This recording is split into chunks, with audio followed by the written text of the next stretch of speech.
حضرت جنید بغدادی رحمۃ اللہ علیہ کے اخلاق کریمانہ کا یہ حال تھا کہ دوست اور دشمن، مسلم اور غیر مسلم، جاہل اور عالم، غرض ہر طبقے کے لوگ آپ رحمۃ اللہ علیہ کی بلند کرداری کے قائل تھے۔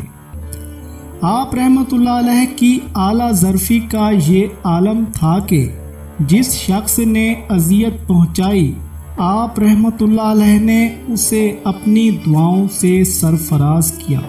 جس نے راستے میں کانٹے بچھائے، آپ رحمۃ اللہ علیہ نے اسے محبتوں کے گلاب بخشے۔ اس کے برعکس حضرت جنید بغدادی رحمۃ اللہ علیہ اپنے مریدوں کی تربیت کے معاملے میں بہت سخت تھے۔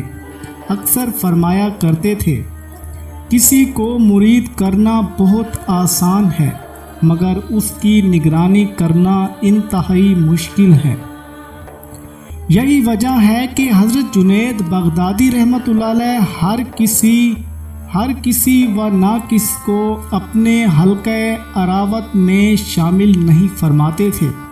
ایک بار ایک مالدار شخص آپ رحمۃ اللہ علیہ کی خدمت میں حاضر ہو کر درخواست گزار ہوا کہ اسے بیت سے سرفراز کیا جائے۔ جواب میں حضرت جنید بغدادی رحمۃ اللہ علیہ نے فرمایا، یہ راستہ بہت مشکل ہے۔ اس شخص نے عرض کیا، اب اس راستے کے سوا مجھے کوئی دوسرا راستہ نہیں نظر آتا۔ حضرت جنید بغدادی رحمۃ اللہ علیہ نے فرمایا، تیرا دعویٰ عمل کی دلیل چاہتا ہے۔ وہ شخص خاموش ہو گیا اور آپ رحمۃ اللہ علیہ کی خانقاہ کے ایک گوشے میں کسی گداگر کی طرح جا پڑا۔ کچھ دن بعد حضرت جنید بغدادی رحمۃ اللہ علیہ نے اس شخص سے پوچھا، یہ درویشی کی منزل ہے، یہاں اہل زر کا گزر ممکن نہیں۔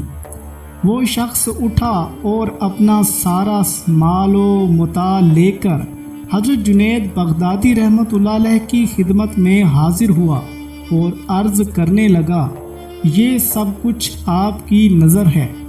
حضرت جنید بغدادی رحمۃ اللہ علیہ نے ناخوشگوار لہجے میں فرمایا، میں دولت کی نفی کرتا ہوں اور مجھے سیم و زر کے دام میں الجھاتا ہے، پھر میں کیا کروں؟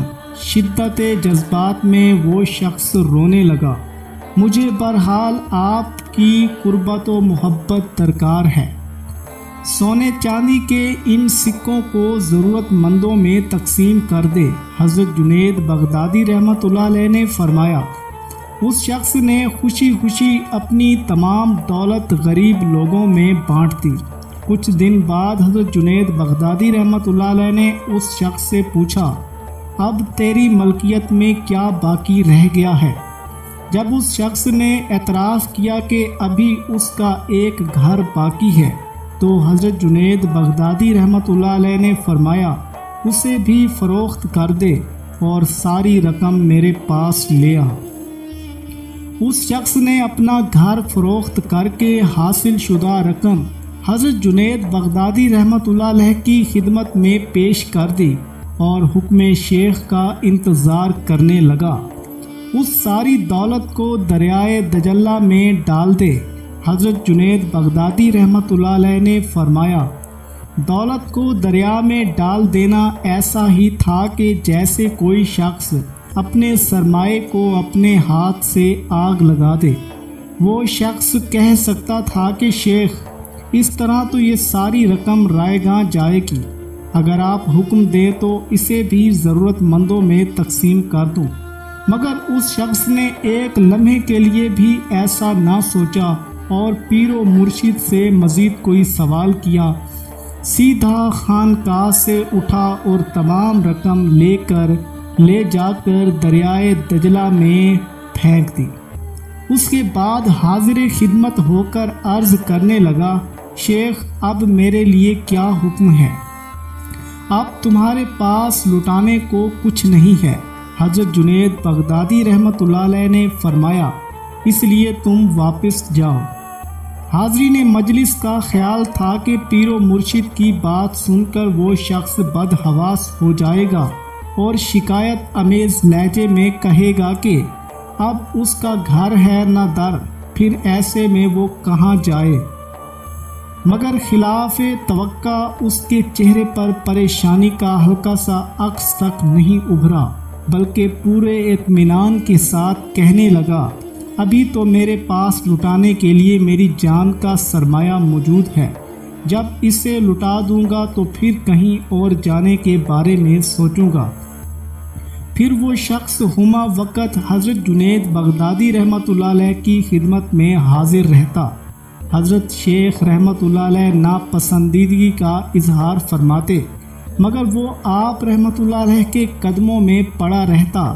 کئی بار آپ رحمۃ اللہ علیہ نے اسے خانقاہ سے نکال دیا تو وہ دروازے پر پتھر کے ستون کی طرح جم گیا۔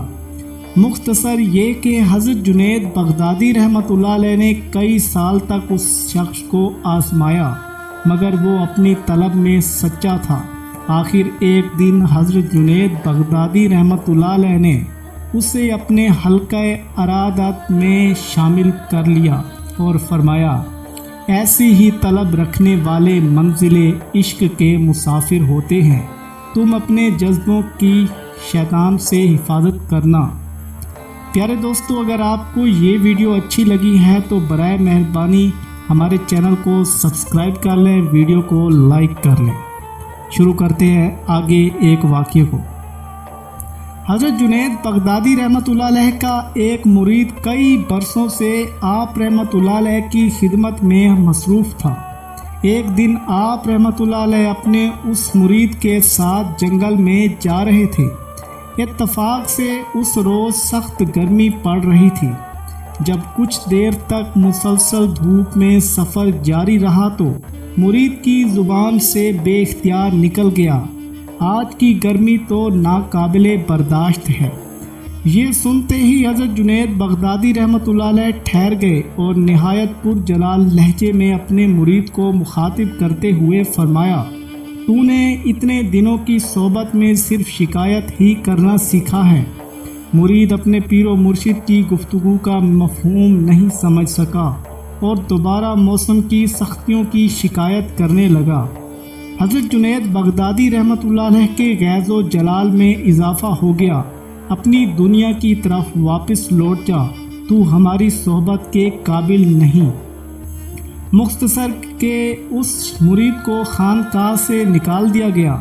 دوسرے خدمت گاروں نے ڈرتے ڈرتے سبب پوچھا تو حضرت جنید بغدادی رحمۃ اللہ علیہ نے فرمایا، موسم کیا ہے؟ دوسرے الفاظ میں حکم خداوندی ہے۔ ماہ و نجوم اپنی مرضی سے طلوع و غروب نہیں ہوتے۔ سورج میں یہ طاقت نہیں کہ وہ اپنے ارادے سے آگ برسانے لگے۔ جب کوئی بندہ سردی یا گرمی کی شکایت کرتا ہے تو اس کا ایک ہی مطلب ہے کہ وہ اپنے خالق کے فیصلوں پر راضی برضا نہیں ہے۔ اس لیے ہم بھی ایسے شخص کو عزیز نہیں رکھتے اور وہ ہماری صحبت کے قابل نہیں۔ پیارے دوستو، ملیں گے اگلی ویڈیو میں انشاءاللہ۔ اگر آپ کو یہ ویڈیو اچھی لگے تو ویڈیو کو لائک کریں، کمنٹ سیکشن میں اپنی رائے بھی دیں، چینل کو سبسکرائب کریں اور ساتھ بیل آئیکن پر پریس کر کے آل پر کلک کر دیں تاکہ ہماری نئی آنے والی ویڈیو آپ تک آسانی سے پہنچ سکے۔ ملیں گے اگلی ویڈیو میں، تب تک کے لیے اللہ حافظ۔